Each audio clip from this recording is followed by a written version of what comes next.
নিৰুদ্দেশ হোৱা আজি 23 দিন হ'ল আৰু পুলিচে অক্লান্ত পৰিশ্ৰম কৰাৰ পিছতো তেখেতৰ সন্ধান উলিয়াব পৰা নাই।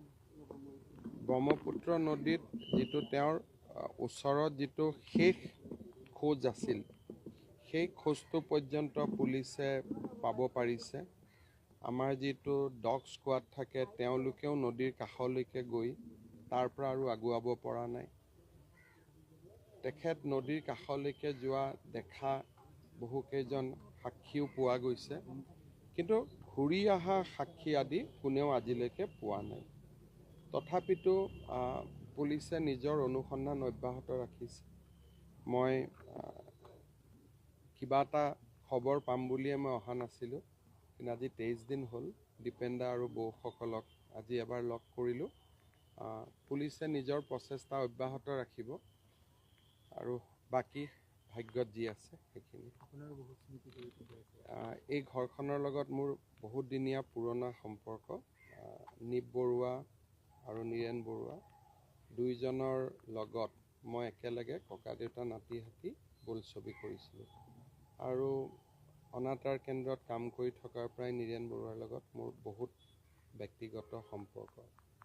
দীপেন বৰুৱাৰ গানৰ মই গানটো গায়ো থাকোঁ, দীপেন্দাৰ গান এনি মুহূৰ্ততে, আৰু দীপেন্দাৰ গান শুনি অত্যন্ত ভাল পাওঁ। গিৰিন্দাৰ লগতো যথেষ্ট ভাল আছিলে। পৰিয়ালটোৰ লগত সদায় আমাৰ শুভকামনা থাকেই আৰু অসমৰ এটা জাতীয় জীৱনৰ লগত অত্যন্ত নিবিড়ভাৱে জড়িত, অসমক সন্মানিত কৰা এখন ঘৰ। ঘটনাটো শুনি সকলোৰে মন দুখত আছে, সকলোৰে মন শোকত ম্ৰিয়মান হৈ আছে, কিন্তু হাতত কৰিবলগীয়া একো নাই কাৰণে আমিও এক প্ৰকাৰ পথৰ সন্ধান বিচাৰি নোপোৱা এজন মানুহৰ ধৰণৰ অৱস্থাত থাকিবলগীয়া হৈছে।